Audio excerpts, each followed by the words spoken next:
Welcome to Voyage Daily Tech, the most important news personalized for you every day, supported by Voyage.com. After listening to today's news, you'll know first, Klarna's AI backfire forces rehiring of human agents, exposing the chaotic reality of workforce automation.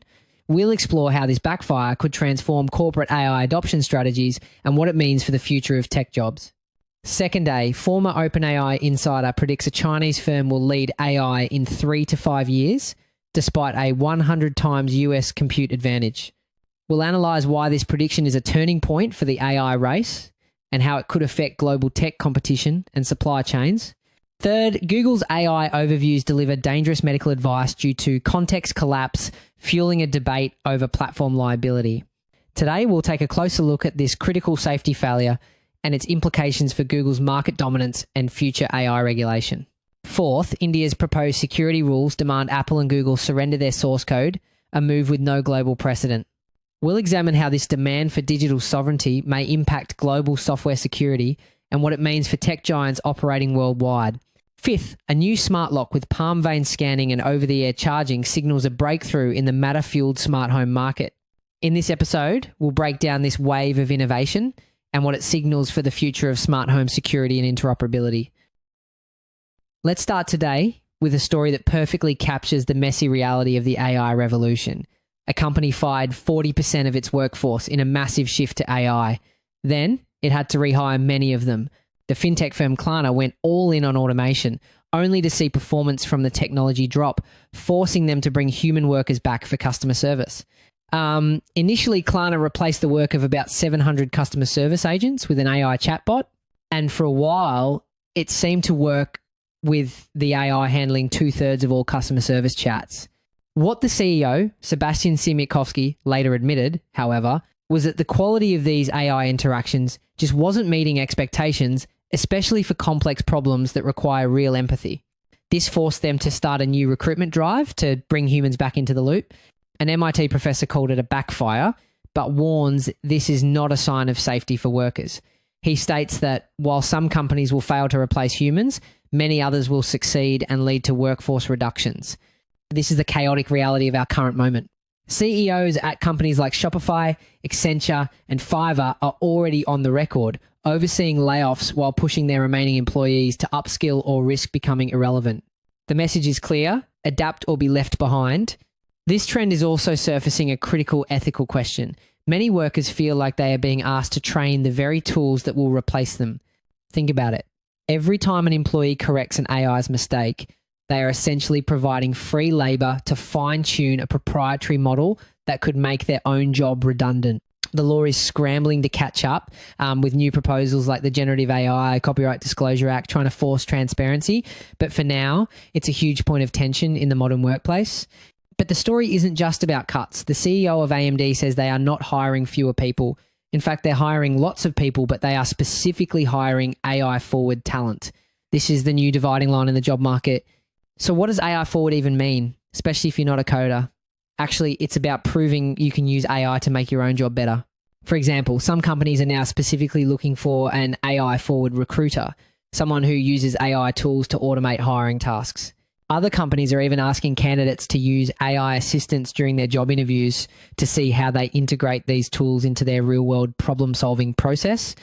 It's not just about knowing what ChatGPT is, it's about demonstrating you can use it to deliver results. And the scale of this change is staggering. A recent McKinsey study forecasted that AI could theoretically automate more than half of all current US work hours. While that doesn't mean all those jobs will disappear, it does mean the nature of work is about to be fundamentally rewritten. It all comes down to a single critical question that experts say every worker will need to answer. The director of MIT's Computer Science and AI Laboratory puts it this way: the baseline is no longer can a person do the job, but rather can they do it in a way that adds unique value beyond what AI can do alone. The transition is proving messy because, as one expert notes, AI doesn't fail the same way people do. Existing organizations are set up to deal with the failure modes of humans. They will fail if you just replace those humans with AI systems. It will take time for companies to figure out, and these AI failure modes are completely new and, frankly, far more dangerous We're talking about things like model drift, where an AI's performance slowly gets worse over time without anyone noticing, or even scarier, scaled hallucinations, where an AI confidently makes up incorrect information and spreads it across an entire company system at machine speed. This is a new kind of organizational fragility, a systemic risk that businesses have never had to plan for before. We've just seen how messy AI implementation can be on a company level, but if you zoom out, the global race for AI dominance is getting even more intense. A former top researcher from OpenAI just made an explosive prediction after joining Chinese tech giant Tencent. He says there is a high likelihood a Chinese firm will become the world's leading AI company in the next 3 to 5 years. A while back, we talked about how China might close the gap through cheaper energy and a scrappier developer ecosystem today. That insider bet puts a very real clock on it. This bold claim comes despite a jaw-dropping disadvantage. According to the technical lead for Alibaba's AI model, the computer infrastructure in the US is likely 1 to 2 orders of magnitude larger than China's. That's 10 to 100 times bigger. To put that number in perspective, recent analysis shows the US controls about 75% of the entire world's AI supercomputer capacity, while China has around 14%. Interestingly enough, China is trying to close that gap with massive state-led projects. For example, a project nicknamed the Stargate of China is converting over 700 acres of farmland into a centralized data center cluster backed by giants like Huawei. It's a brute force approach to building raw power. We previously analyzed how that brute force is also an energy play. A former NVIDIA engineer argued China can blunt the chip deficit with cheaper electricity, about 8 cents per kilowatt hour versus roughly 17 in the US, and provinces are dangling power discounts up to 50% for data centers running domestic, if less efficient, chips like Huawei's Ascend 910C, which can draw roughly 4 times more power than NVIDIA cards.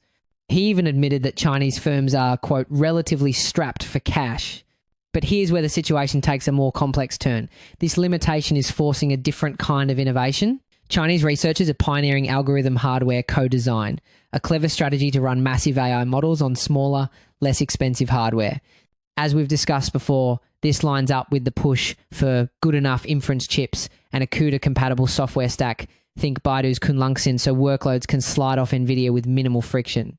So the thing is, they are optimizing both the software and the hardware at the same time, so they work together perfectly. Think of it like tuning a car's engine and its aerodynamics simultaneously to get maximum speed from less fuel. They use techniques like model pruning, which is like trimming the fat off an AI model to make it smaller and faster, and quantization, which simplifies the math the AI has to do without losing too much accuracy. This allows them to get incredible performance out of less powerful chips. It's a classic David versus Goliath scenario, but with algorithms instead of slingshots. This isn't just a technical fight, it's a cultural shift. The founder of Zhipu AI, a startup that just raised billions in its debut, highlighted a new willingness among younger Chinese entrepreneurs to embrace high-risk ventures, a trait traditionally associated with Silicon Valley. We saw early signals of that a while back in Hangzhou's Liangzhu villages scene. Tiny teams spinning up AI products on shoestring budgets, boosted by local subsidies, proof that the bottom-up tinkering culture is real, not just rhetoric. But there's a key difference. While Silicon Valley risk is often funded by venture capital, this new wave in China is frequently underwritten by the state. The government has launched programs offering computing power vouchers to slash AI training costs for startups. And Zhipu AI itself recently received a $140 million investment from state-backed firms in Shanghai. So this appetite for risk is happening inside a government-supported safety net. However, this entire ambition hinges on one massive roadblock: the advanced chip-making tools needed, specifically extreme ultraviolet lithography machines. These EUV machines are the absolute pinnacle of modern engineering, and one company, ASML in the Netherlands, has a total monopoly. It's an almost impossibly complex challenge to replicate. Imagine trying to build a machine with over 100,000 components that must work in a vacuum, all while firing a high-power laser at a droplet of molten tin 50,000 times a second to create a specific wavelength of light. Then, that light has to be bounced off the smoothest mirrors ever created by humanity to etch circuits just a few atoms wide. While a working prototype has been completed, sources say it may not produce actual working chips until 2030. This sets the stage for the real conflict. China's AI sector is fueled by booming startups and a new generation of risk takers racing to dominate the field, all while staring down a hard deadline a decade away that could determine if their ambition becomes reality or remains just out of reach. So what does all this mean for the rest of us? Well, if China succeeds in building its own self-sufficient AI from the chips up, we could be heading toward a bifurcated world with two incompatible AI ecosystems. Imagine if Apple and Android didn't just have different app stores, but were based on entirely different principles of physics. Global companies might be forced to develop and market products for two separate, expensive worlds. The economic fallout could be huge, with one report estimating US semiconductor firms could lose over $80 billion in annual revenue, potentially costing over 100,000 jobs. We've already seen what those diverging paths look like. Mass market hits like ByteDance's Dubao with roughly 155 million weekly active users, and a national push into factory automation that now accounts for over half of global robot installations. A split wouldn't just be about chips, it would bifurcate everyday apps and industrial workflows. This isn't just a tech race, it's a battle that will redefine the global economy for decades to come. Speaking of the high-stakes race for AI dominance, that pressure to compete is leading to some major fumbles. Just look at Google, whose new AI feature gave out medical advice so dangerous, experts warned it could lead seriously ill patients to believe they were healthy. So why would Google rush out a feature that seems so unprepared for high-stakes topics like health? The situation presents a fascinating duality. Google is in a high-stakes battle to defend its search dominance against a new wave of AI native competitors like Perplexity AI, but at the same time, the technology isn't quite ready for prime time. The strategy is to give you a quick conversational answer so you never have to leave Google. A while back, we talked about how Google tweaked search to favor helpful human discussions, sending a wave of traffic to Reddit, and how at the same time, Google and other AI companies struck data deals to train on Reddit's massive archive of human conversations. In other words, the very threads that made search feel useful are now being distilled into a single stay on Google answer. The feature, called AI Overviews, was found providing bogus information on crucial liver function tests. Experts immediately labelled the AI's advice dangerous and alarming, stating that people with serious liver disease could get a false reassurance that was very harmful. Continuing our last discussion about AI overviews, reshaping how information is consumed, the stakes this time aren't just about traffic, they're clinical. The technical glitch here is something researchers call context collapse. The AI can pull correct individual data points like normal ranges for a lab test from reputable sources, but it fails to understand the most critical part, that medical data is meaningless without context. It doesn't know the patient's age, their sex, or their medical history. By combining correct facts without that crucial context, it creates a result that is dangerously misleading. In response, Google removed the AI summaries for those specific searches, but here's the twist. The problem is far from fixed. Health advocates found that just slightly changing the search words still triggered the same misleading AI results. Now, get this. This is a classic whack-a-mole problem. Manually blocking a few specific bad searches is a technically unsustainable solution at Google scale. For every search term they block, there are 1,000 other ways to phrase the same question. This is known as the long tail problem, where rare and unpredictable queries can still produce harmful results. It's why experts say a systemic fix is needed, not just playing defense on a case-by-case basis. And it doesn't stop with liver tests. The investigation also flagged AI summaries on topics like cancer and mental health that experts called completely wrong and really dangerous. While Google claims these are supported by reputable sources, many of those summaries remain active. This is all happening on a platform that commands a staggering 91% share of the global search market. That level of dominance is everything because it opens up a huge legal and ethical grey area. Traditionally, platforms have been shielded from liability for content others post under something called Section 230. But now, with AI generating the content itself, there's a growing debate about whether those protections should still apply. Some legal experts argue that with such market power, Google has a higher duty of care than anyone else to prevent this kind of harm. While Google claims it only shows AI answers when it has high confidence in their quality, a patient information group says there are still too many examples of the AI giving people inaccurate health information. The core conflict is clear. Google is pushing its new AI as helpful and reliable, but health experts warn that by only fixing individual searches, Google isn't tackling the bigger issue, a system that is still actively producing dangerous health misinformation for millions of users worldwide.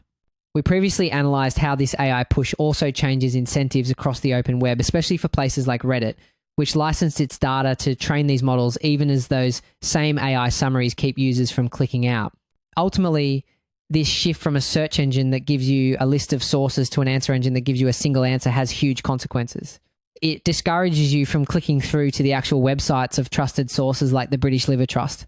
We mentioned research a while back showing that when an AI summary appears, click-through to original sites can drop from about 15% to just 8%. That doesn't only hurt expert nonprofits, it also undercuts Reddit, the very human conversations Google is now training on. As we noted before, this is the tension between messy human authenticity and a polished one-answer internet, what one Reddit executive bluntly called AI slop. In the long run, it could damage public health literacy for everyone. While Google is dealing with problems of its own making, American tech giants are facing a very different kind of challenge abroad. In India, a proposed move could force Apple, Samsung, and Google to hand over their most guarded secret, their source code. This isn't a suggestion, it's a new proposed security requirement from the Indian government aimed at the world's second largest smartphone market of nearly 750 million users. The plan is part of a massive package of 83 new security standards, and the demand for source code is the absolute bombshell at its center. This would mean the underlying programming instructions that make every iPhone and Android device work would be analysed by Indian government labs. What's driving this is a growing global trend called digital sovereignty, where nations are trying to assert more control over the digital world within their borders. You've seen it with Europe's GDPR, which focuses on user privacy, and in China, which focuses on state control and surveillance.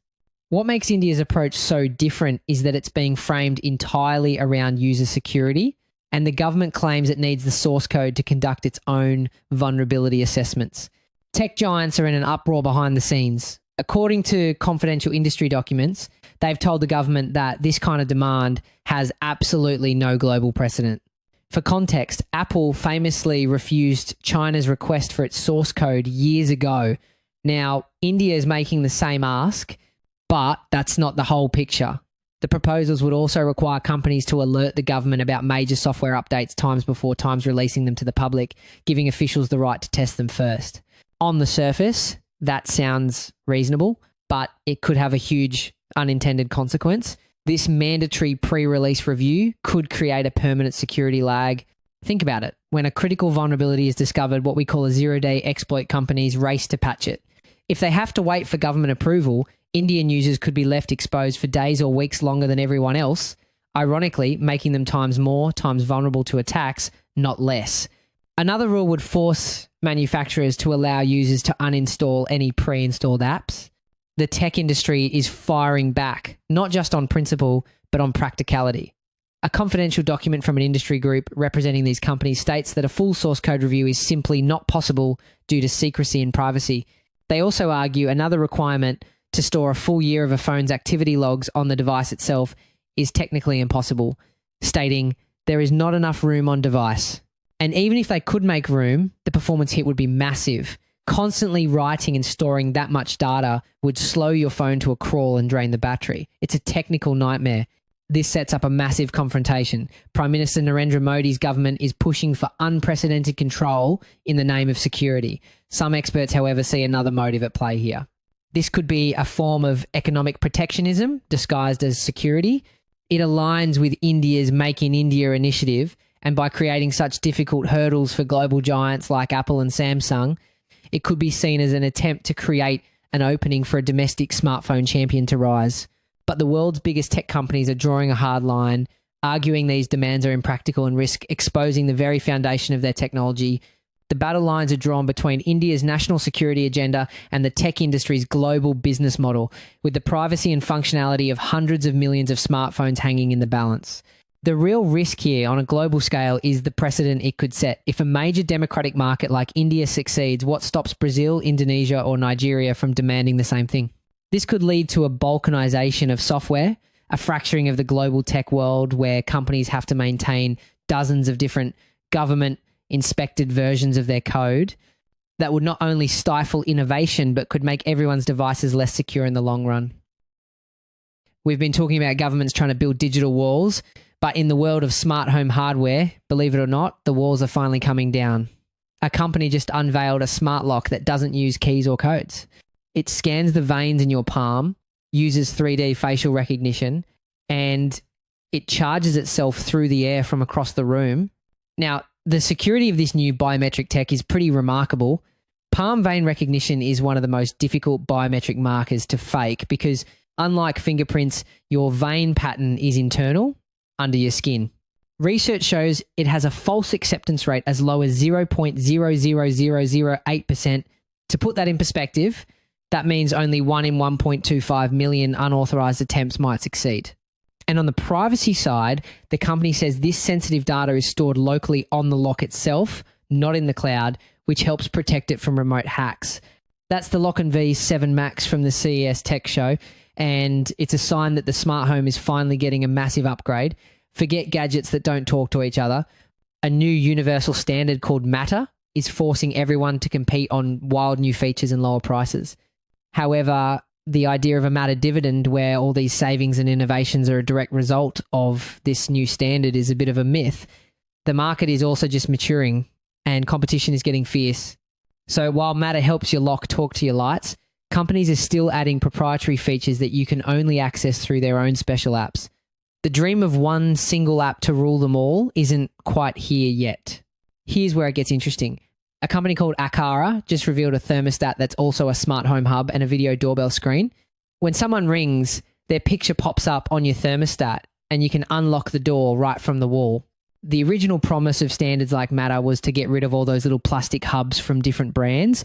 But what we're seeing now is the rise of the accidental hub, where your TV, your thermostat, or even your refrigerator becomes the central brain for your home. This is a crucial point because these devices weren't necessarily built with the same dedicated security as a standalone hub. Research has shown that smart TVs, for example, can be a major weak point for hackers to get into your home network. So turning them into the master controller for your locks and cameras raises some serious new questions. But the biggest shock might be the price drops. Smart window shades used to cost a fortune. Now GE Lighting is releasing a set that starts at just over $300. That's a direct result of companies no longer wasting money on compatibility issues and instead focusing on innovation.